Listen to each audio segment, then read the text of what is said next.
Good evening and welcome to Poland Daily. I'm Nicholas Richardson and this is the news. The German Defence Ministry has announced that the Patriot air defence system stationed in Poland since January could be withdrawn as early as June. The final decision has not yet been made, but by the end of the year, the Patriot launchers will return to Germany from Slovakia for a technical overhaul. This gap in the air defence system on NATO's eastern flank will certainly weaken the security of the entire alliance. 3 Patriot batteries equipped with 12 missile launchers have been stationed in Poland since January. Their task is to secure the airspace on the Polish-Ukrainian border near Zamość. In addition to providing the system, the Germans have agreed to let the Polish armed forces take command of the system. The German component of the Patriot system has been redeployed to Poland under a bilateral Polish-German agreement, which expires at the end of June this year. The continued stationing of the German contingent on the territory of Poland is subject to arrangements. We will report on the details in due course. The decision to relocate the Patriot systems was made by Germany amid fears of an escalation of the war in Ukraine. On 15 November last year in Przewodowo, a missile launched by Ukrainian forces to shoot down a Russian missile missed its target and exploded on Polish territory. The course of our military missions must be constantly monitored and evaluated. Germany must adapt its decision to the circumstances because we do not have infinite reserves of equipment and personnel. Other representatives of the German Defense Ministry also took a stand on the issue, explaining that decisions on the matter have not yet been made, but will be the subject of Polish-German talks in the near future. I think that our German partners should be persuaded to leave the Patriots in our country for a longer period of time, especially since this is probably not the final decision. We recently proved in the European Parliament that you can be successful by convincing the Germans, because it was thanks to our cooperation with German MEPs that we changed the methane regulation. So it is necessary to talk, because diplomacy is persuasion in action, not resenting partners. The war in Ukraine is continuing. Information warfare is also an element of this war. Therefore, it is very important that any agreements to be made are not subjected to these elements related to disinformation and to the confusion of allies in both NATO and the European Union. Germany's possible decision to withdraw Patriot batteries would translate not only into a weakening of Poland's air defense system, but of NATO's entire eastern flank, especially as Russia has already sent 10 aircraft adapted to carry nuclear weapons to Belarus and is expected to finish building a storage complex for nuclear warheads by July.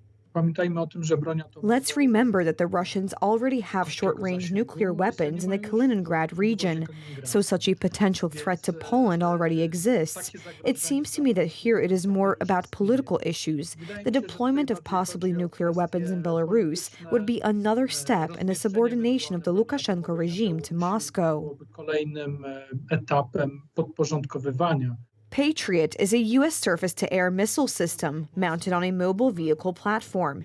Its task is to provide anti-air and anti-missile protection for a given area at the time of a hostile attack. The German version of the system is the most modern in Europe. These are launchers that can fire various missiles.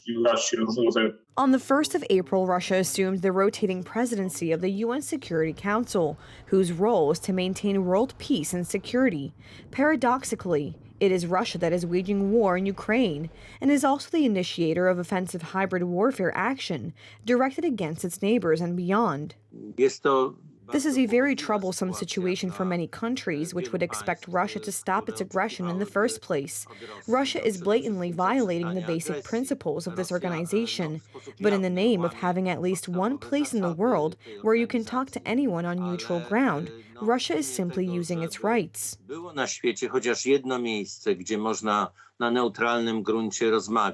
Experts question the legitimacy of Russia's admission into the ranks of the United Nations organization.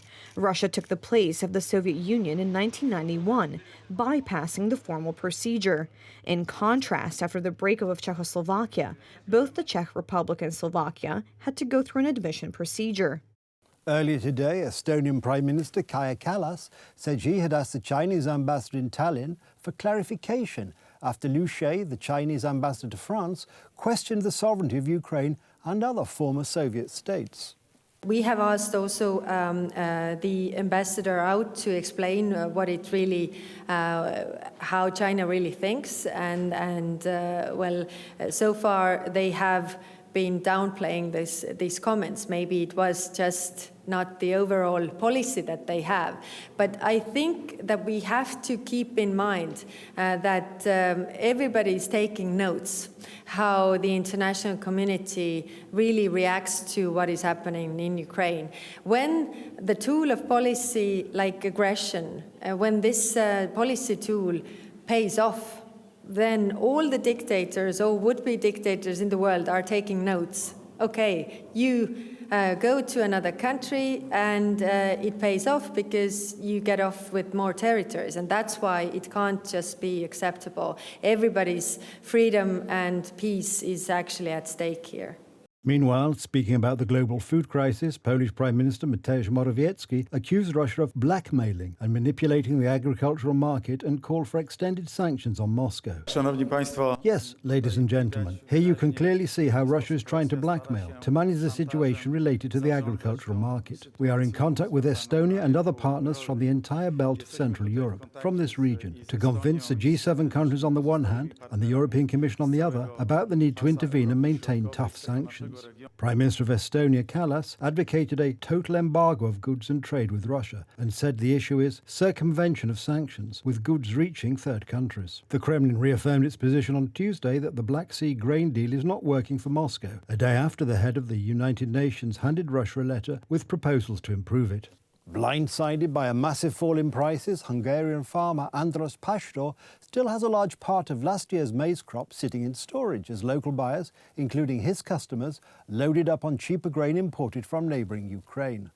The invasion by Russia has made it difficult for Ukraine to ship as much grain and oilseed through its ports in the Black Sea and has led to a large volume moving through Eastern Europe on trucks and trains. The European Union has exempted Ukrainian grain from customs duties as it sought to open solidarity lanes to ease the transit, fomenting criticism among local farmers of unfair competition. Since the conflict began, around 17 million tonnes of major agricultural products have left Ukraine by truck and by train, data issued by Ukraine's Farm Ministry shows. This all went through the Eastern European Union, as the borders with Russia and Belarus have been closed. This represents about 38% of Ukraine's exports. Maize has been difficult to sell, with Ukraine exporting 1.7 million tonnes to Hungary over the year following Russia's invasion, up from just 30,000 tonnes before the war, based on Customs Office data. Farmer András Pastor says his company gathered just 15% of its average maize crop from fields near Hungary's eastern border with Ukraine, and about half of that, some 2,000 tonnes, is still in storage facilities waiting to be sold. There was a very severe drought, especially at the time of the corn pollination. We usually harvest around 20 to 25,000 tonnes of maize, but last year we only had 15% of that, and with very uneven quality. Traders were not looking for Hungarian maize because they were uncertain about the quality, and the Hungarian produce is more expensive.